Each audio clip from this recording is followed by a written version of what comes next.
can't think of a symbol that represented a person as much as Blue Dog represented George Rodrigue.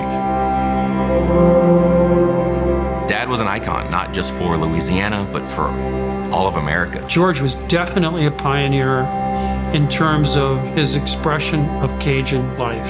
And when he painted those paintings, he was giving everyone a chance to see the world through his own eyes. And that's the essence of a great artist. A great artist is defining the world that they live in. You know, he was big. He was bigger than me.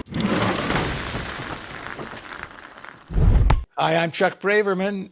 This is another episode of Westdoc, and today we have a terrific filmmaker who I've known for over 25 years, Sean O'Malley, and his new film called Blue, The Life and Art of Rodrigue, which you can see on pbs.org. And we're going to find out all about the making of this film and how a film turns up on your local or other PBS station. Hi, Sean. Hey, Chuck. Good to see you. Thanks for having me. It's absolutely my pleasure. We go way back. I was just about to tell the story. Is like the famous Lantana office complex in Santa Monica Boulevard on Olympic, where dozens of very well-known, high-end filmmakers and television producers, directors had offices, and I had an office. And down the hall from me, 25 years ago, there was this little teeny, I didn't even know, was it an office? I think it was the broom closet. With you and your assistant at the time trying to develop some shows for the longest period of time. Yeah. And you and I somehow became friends and have remained friends through thick and thin. And that's why it's doubly pleasurable for me to have you on Westdoc right now and talk about your 25-year career and mostly doing food shows, and now transitioning into really a whole new area of feature docs or, full-length docs in this film. So tell me a little bit about what were you doing in that broom closet down the hall 25 years Well, first I have to say I remember being in there and just being in awe of everybody in that building, and then getting to meet you and hearing your credits, knowing that you worked on scripted television, directing shows like 90210, that you were nominated for an Academy Award, and you were so kind to me. And that wasn't always the case in that building. Everybody was busy. It's not that they weren't kind people, but they were busy and they had things to do. You were busy, but you took me under your wing and you took the time to talk to me, and I'll never forget it. And I learned a lot just talking to you. So thank you for that. And just to answer your question about what we were doing in that building, at the time we were making food shows and selling food shows to Food Network back in like 2005. And we had a show on called The Hungry Detective at the time, which was sort of a travel food show that had a real police officer / food critic who would go out and find, the best food in each city based off of using his police instincts of knowing where to go and where to find these like off the beaten path gems. So that was the first show we got off the ground. And from there we developed a long relationship with what was Scripps, making food shows, that developed into us doing a show called Food Paradise for 16 seasons and on almost 200 episodes. And you're not morbidly obese. Well, I grew up in New Orleans, so I love to eat. So it is my passion to be around food. I do love restaurants. I love the craftsmanship of the kitchen. I really think it's cool to watch chefs work. In some ways, it's like watching crews on sets work and put together something amazing. Only there's more immediacy to the final product, and luckily I get to eat it. Well, here's a weird question that I don't think I've ever asked, but it's jumping out at me right now. In regards to producing food show series, what's the best and the worst part of doing that? It's a great question. I think the best part, it goes back to the personalities. Like, we had sort of a 4P rule on our shows: people, place, plate process, and really you have to start with the people. Are they interesting? Is there a story behind what they're cooking and why they do it the way they do it and why they open their restaurants? So it's storytelling, even though people think, oh, we're just going out and shooting delicious food. No, we're really looking for interesting stories behind the dish and behind the folks who are making the food and the restaurants that are serving it. I think there's no worst part to me. The hardest part, I'd say, would just be, being in the field, which I come from being a field producer. It's just long hours, and you're in those kitchens, and they can be hot, and they can be cramped, and to try and make them look pretty can be a chore. But I love that challenge, because I love walking into a kitchen and thinking, how can I make it organically look like the place, but a touch better for food, for television, because, we're going to light it. We're going to art direct it to some extent, in that you won't know we art directed it, but it won't look like it does on a typical day when they're super busy and in the weeds. So I love that challenge, but that's probably the hardest part. So I was looking at some of the production stills from the Rodrigue documentary when you did the interviews, and nothing surprised me, because you're doing a really professional looking job, and you've got at least a couple of high-end cameras and a sound guy and a grip and a gaffer and a cameraman and a this and a that. And so what I'm getting at is, I'm wondering, when you're in these hot, steamy, busy, small kitchens, what kind of crew did you usually have? 175 shows. Similar to what we had on the documentary. It's 2 cameras, an A and B cam. We were shooting on, first HDX 900s, and then moving over to Sonys and FX9s. And, so they're big, heavy cameras on the shoulders of these amazing operators who can shoot some of the steadiest handheld I've ever seen in my life. It's in some ways akin to shooting sports, to find, because I've shot with folks who haven't done that, and they're used to being more on sticks, and it's a struggle. But when you find operators who can shoot food, it is action. The hands are moving, fire, in the kitchen, and you want to switch to high speed when the fire comes up. So it's the same kind of crew, and you've got a sound person in there who's got our chef mic'd, and if there's room, booming them. We'll have a gaffer, we'll have a grip, a couple PAs, and a field director, and usually that's the crew. It has to be pretty nimble to get in and out, but they're super talented folks that really know how to make food look amazing.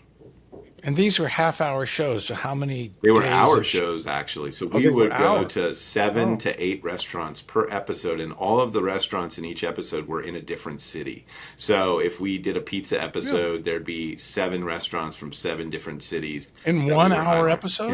In a 1 hour episode. So it was really, I call it, because we started doing the show in 2013. It was kind of like Instagram before Instagram, with maybe less jump cuts, but we were doing, fast-paced, fun segments that really highlighted the personality of the people and the just craftsmanship of what they were making and serving.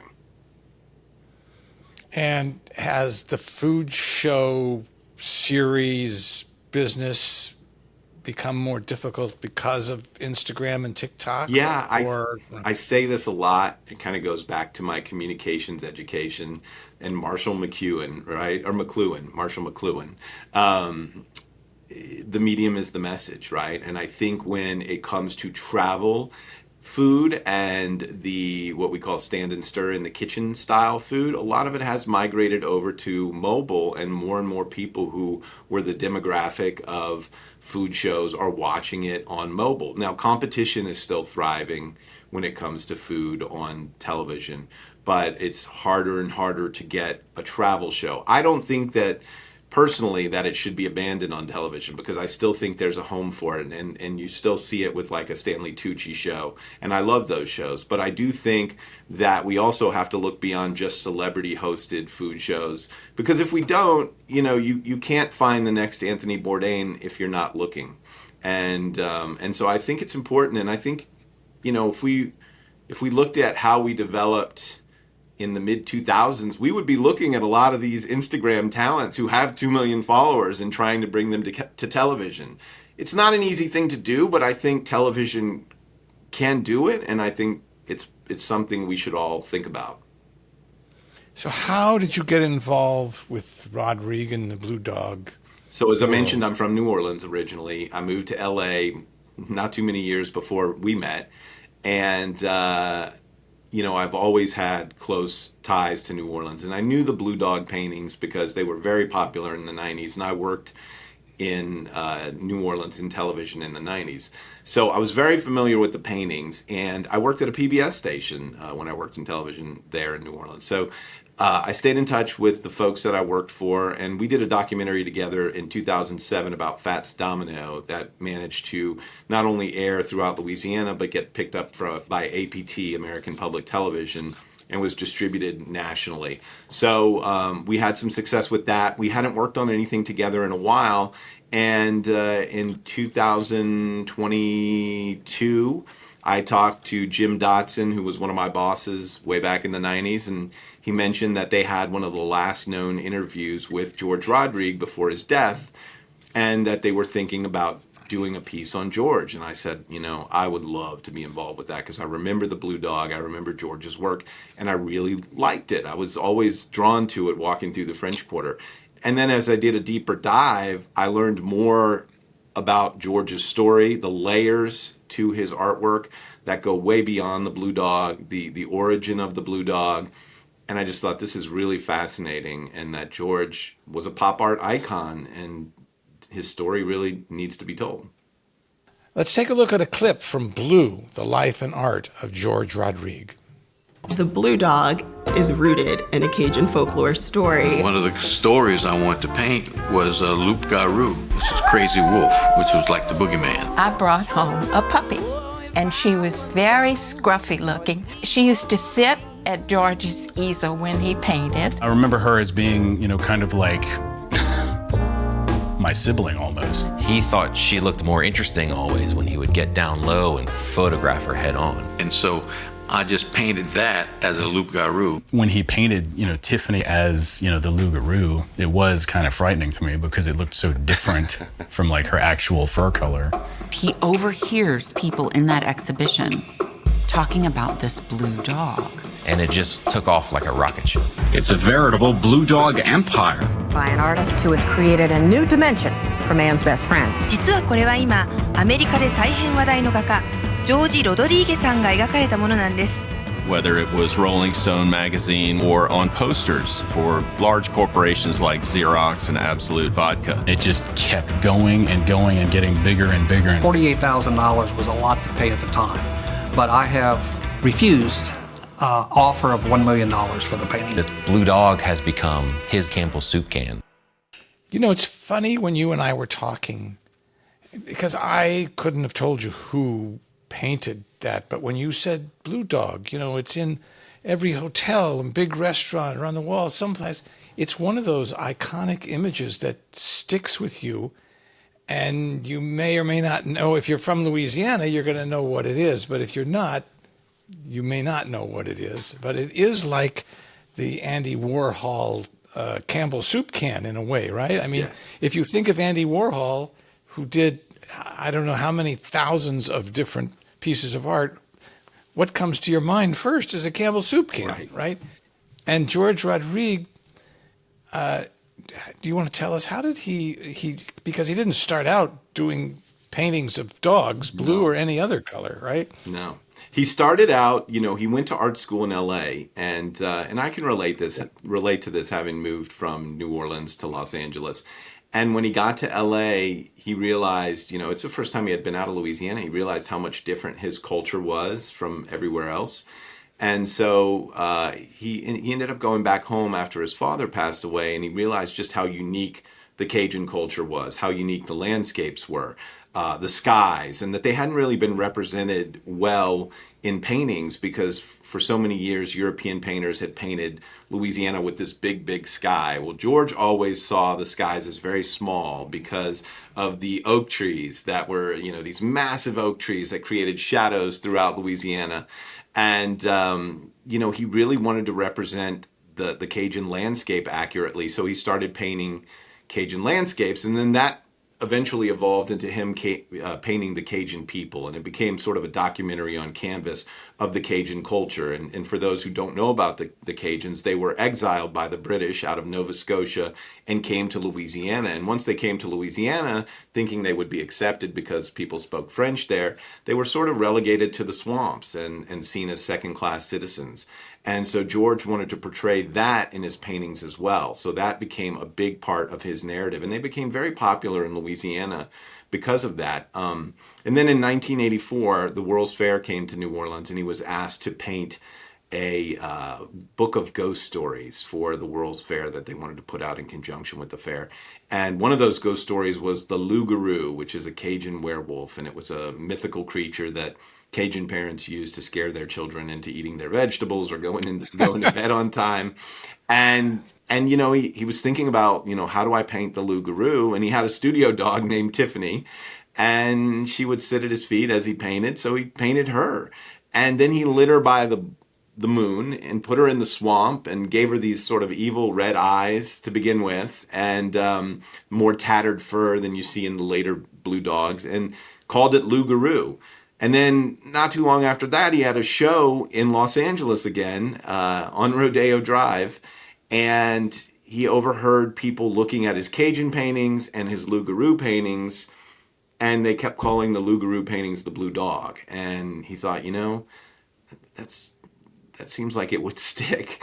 And he was very, you know, astute at picking up on things like that. And so he decided to call it the Blue Dog, and eventually it evolved into what we know now today as the Blue Dog. And it was always a graphic design, sort of Warhol-esque, in that it was the same shape. If you look at the Blue Dog, especially the later Blue Dogs, but even the early ones, they had some differences, but they never changed shape. It was a graphic design because that was part of his training as an artist in Los Angeles. And he was never going to make it 3D. He was never going to turn it into a cartoon. He was never going to sell it out to t-shirts or hats or animators to turn into something different than what he had envisioned from the beginning. Let's discuss public television. And is it ABT? APT, American Public Television. APT, which I should know because there is a group that are on the doc email circuit that's pushing how to do APT. And as I understand it, APT is well, why don't you explain what it is? Yeah, and you know, I've really become more familiar with them because of my former bosses at WLAE. They have a really strong relationship with APT, and I think it started with the Fats Domino documentary. But basically the way I know it to work, and I could be misstating this in some ways, but, you know, WLAE and I agree to work together on these documentaries, and it's a great partnership. And we make it knowing that we're going to get it on WLAE in New Orleans, and then we're going to distribute it through Louisiana Public Broadcasting statewide. There's no guarantee it's going to go further than that. But the hope is that it can, and that if it's a good project, that it can go beyond the state. And so when we made this, once we were done, we presented the trailer and the project to APT. I know they have a convention in the fall. And they, I think, discuss it or present it to their affiliates. And then the affiliates decide, you know, whether or not they're going to want to pick up the program to air it. I mean, there's no money involved in that. It's just getting more and more people to be able to see it and distribute it through all these affiliates of PBS. So I think it has to clear a certain amount of affiliates. I'm not sure of that number, but I know with Blue, we were picked up by 97% of the PBS affiliates around the country. So it's around 200 affiliates, which we're super proud of. And it's great because it gets the film out there, and it's also streaming right now on pbs.org. And I think that was through APT as well. So it's just a great system of public television stations working together. It doesn't air on the same night when it airs on these stations around the country. They have a window to air it in, so they could air it, 3 months from now. They could air it next week. So you can't say it's going to be on this night in every city across America, but it is amazing to be able to have it on in so many markets. And then also streaming on pbs.org started yesterday. I think that's for a month. I could be wrong. But that's amazing too, because people. Why would it only be for a month? Why don't I they honestly, leave it up? I don't know for sure. And that's information I should have. I don't. I can find that out. But and you also left out the part for independent filmmakers because maybe you weren't affected by that. But there's a 30-second or whatever limited opening where you can say thank you to certain kinds of sponsors is not the right word, but let's call them sponsors. Yeah, underwriters. Yeah. Right. But an underwriter could be General Motors, like it is for Ken Burns, or it could be Joe's barbecue place in New Orleans or whatever. Yeah. And so they have these spots where you, the filmmaker, if you're an independent. Now, you were working very closely through WLAE, which is great and easier for you. Right. But they had those clips at the beginning because I watched the output of the film, right? So there are 3 or 4 or 5 or 6 thanks to Joe Blow and Charles Dell and Sean so-and-so, whatever. And they pay a certain amount of money to get the name of their corporation, right? Up at the front. They underwrite the film basically to be made, and I think and then they're able to get an underwriter mention at the top and bottom of the show, and I think and the number of eyeballs that watch these shows on your local PBS station is pretty amazing. It's a pretty huge number of people. And some of the companies are national companies, so if a national company underwrites it and they get that head and tail slate of the underwriter mention, that's great for them. Do you remember off the top of your head who some of the underwriters are on your show? Well, one of them is Raising Cane's, which is a chicken finger restaurant that's nationwide now, but the owner is from Louisiana. There's also some family foundations. And there are restrictions to what they can say. They can't say, go down to Raising Cane's on First Street in New Orleans. They just brought to you by Raising Cane's, right? Yeah, or this program is underwritten or brought to you by. Just like General Motors doesn't say, go down and buy a Chevrolet. Right, exactly. They just say, brought to you by General Motors. Or whatever. Yeah, and then there's some family foundations, and I think... and I wonder if APT is affected by the cuts that are going on right now. I haven't had any discussions with them about it, so I don't know yet, and I think it remains to be seen, honestly.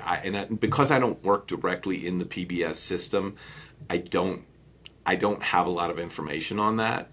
What I would say is that you and I both know from pitching to traditional streamers and before that linear cable networks that this documentary is a great documentary, and it's got some great cultural elements to it. It celebrates the arts. It celebrates an artist who did some amazing things, not just in his career, but also to help the city post-Katrina. But if we were to take this into a traditional network, it would probably be a hard sell. And so PBS is a great place, and in some ways the last bastion to tell these kind of stories that may not get greenlit otherwise. And of course, you made it a lot more, not that it had to be accessible, but by having, James Caravel, Drew Brees, Emerald Lagasse, and who am I leaving out? Mark Morial from the Urban League, who used to be the mayor of New Orleans, who's amazing.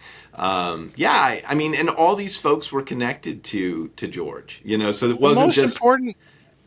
It's a great story. Yeah, George painted Drew Brees for Hurricane Katrina relief, and they raised a lot of money, and that was a really tough time in the city. And in New Orleans, Drew Brees is Captain America, and what he did for the city, it's pretty amazing. And what George did for the city, and I think it really needed to be recognized. And then, Emerald and George, they've both done wonderful things for the city, and they were really close friends because they both, again, going back to that craftsmanship of chefs, they respected what one another did. The canvas being the plate for Emerald, and for George, it was painting. So that was really strong. And then obviously James Carville is Cajun. He's the raging Cajun, and so he was painted at one time by George. George would do these paintings called called Louisiana Legends, where he'd paint musicians like Pete Fountain or Louis Armstrong and put them in groups together of people from different periods in history who were Louisiana legends. And in one of those paintings, he included James Carville. So I was very impressed by the adult children of Rodrigue, and I think one of them runs the museum and the estate, or if not both of them, I'm not sure. But after I watched the show initially, the first thing I did was send you an email and saying, where can I get some of this art or a poster or something? And I thought, well, this would be great. I'll buy a nice reproduction of poster and put it up on the wall. But I got to tell you, it's not cheap. No. I mean, I couldn't even find a reproduction poster, and now maybe I'm wrong. They've got to be out there somewhere, but everything was in the, $1,500 and up kind of category instead of get a poster for $50 or $150 and put it up on the wall. So there've got to be posters somewhere that I couldn't find, or am I...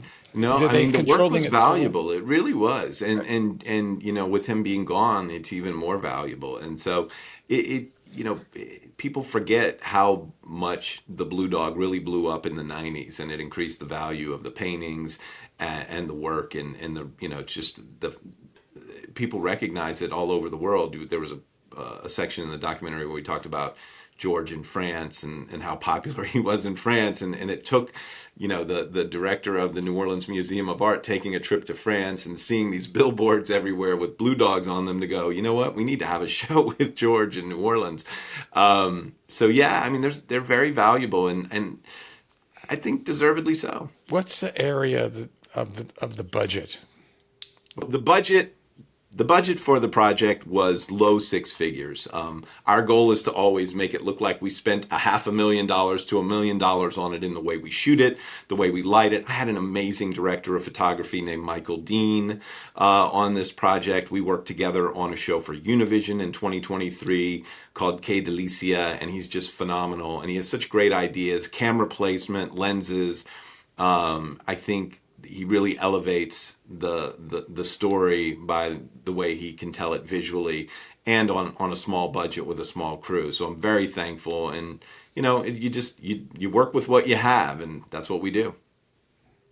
What are you doing in the future? So we have a new documentary that we're doing with WLAE again about an artist named James Michelopoulos in New Orleans. Obviously, New Orleans is special and near and dear to my heart, but James is interesting. He's still alive and painting, and he paints these amazing representations of Louisiana, really New Orleans architecture. His father was a very well-known architect who basically helped build the city of Pittsburgh, but James paints these sort of fisheye lens paintings of homes and architecture in New Orleans. And he's also painted the most jazz and heritage festival posters. So, he's painted figures like Dr. John and Fats Domino, and he has the new poster out this year with a great band called Tank and the Bangas. So he's an amazing artist, but also he's on a mission to save the bohemia of New Orleans and keep it true to what it's always been since he arrived in New Orleans in the late 70s. And that's saving the architecture, but also keeping the artists active and working and helping them find affordable housing. And then he built this huge space called Orlenia, where artists can get workspace for like 50 cents a square foot. So he's really got a cause, in addition to being known as probably the best artist to come out of New Orleans. And his story is phenomenal, and his activism and advocacy for New Orleans and keeping it what it should be is really impressive. Well, thank you, Sean O'Malley, for being a guest on Westdoc. It really was a pleasure seeing you 25 years after we met and having you on the show. I used to love to come down the hall because your office was so much bigger than mine.